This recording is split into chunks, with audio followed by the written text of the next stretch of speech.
Hey guys, Thrasher here. Cooler, Coola, Coora, doesn't matter what you call him, he's in Dragon Ball Legends. Let's talk about him right now.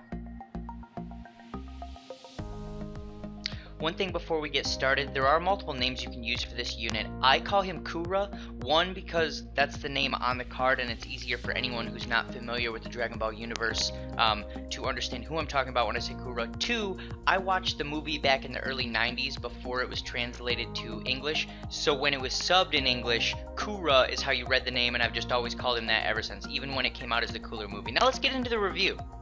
Coora is a ranged damage dealing unit that I like to refer to as a control unit. His job is to try and control the opponent, control the tempo of the match, control the cards they're going to have and the cards you're going to have. So let's get into his abilities and talk a little bit more about how he works on the control side. So if we hit show details and go over to ability, his main ability allows you to recover 50 ki, and now you're going to draw cards faster for 15 counts. So you can use up your cards, you use this main ability, you get a bunch of ki back, and you're going to get a bunch of cards back.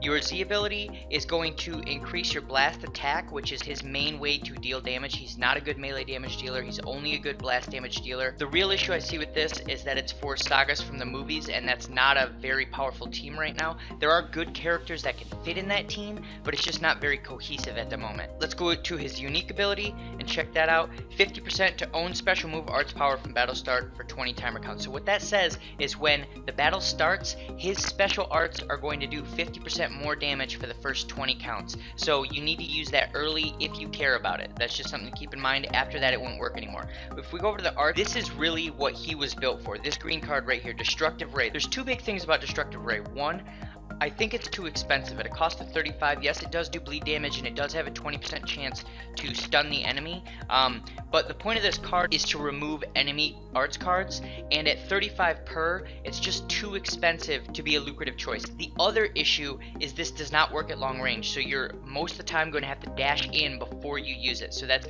another thing that increases the skill cap of this character. The only other major thing to note on the art side for this character is his special move does increase blast damage by another 15% for 15 timer counts. So if you do use that, make sure to follow it up with some blasts if you get the chance. Now, if we go look at his stats, one thing he does have is he has reasonably high health and he has good blast damage. He also has good ki restore speed, but the rest of his stats are pretty lackluster. So I wouldn't call him a defensive unit. He's definitely more of a ranged.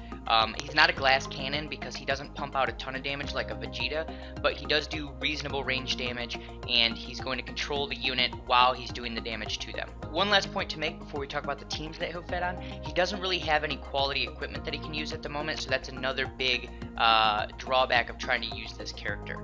Now, as far as the teams go, there's two major teams that he can fit on. One is the Sagas from the Movies team, which you could put Pycon and Turles and Broly on that team, but it's not very cohesive right now. There aren't a lot of Z abilities that work well together, so that's not really a top tier team at the moment. And the other option is what I like to call a control team. So it would be Sparking Green Piccolo, Sparking Green Captain Ginyu, and then the obviously Sparking Green Coora. So Coora needs the green cards that Captain Ginyu is generating for you.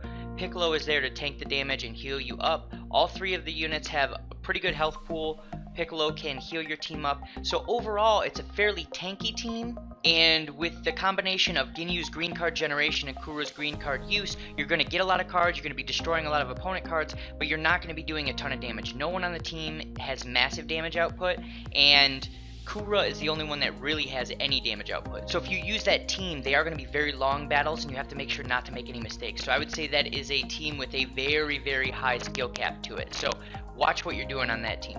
So the final question is, where does he sit in the meta? He's not on any of the major PvP teams right now. He really only fits on the two teams that I just mentioned.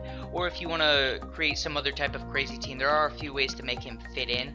But if you don't have a green card generator like Captain Ginyu on your team, he's not very powerful. And even as it sits right now with a cost of 35 for his green card, he's not extremely powerful. So as they add more Saga from the Movies characters, he'll fit better on that team. That team will be more powerful, and that will make him a better unit. But I don't see him ever being anywhere near top tier or even really mid tier. He's a lower tier unit. If you don't have another Sparking unit, throw him in there, but I think in most cases he's just going to be one of those one-off characters where if you're doing an event event or there's some type of PvP mission that says you need to use a certain number of green characters, you'd throw him in for that. I don't think he's an amazing unit right now, and I do love the character in the anime, so I'm hoping that they bring us another card that's a little more powerful in the future. If you guys have any other questions about how this character works, where you should use him, throw them down in the comments. I'll make sure to respond. And if you guys like this content, make sure to like and subscribe, and I'll see you in the next video.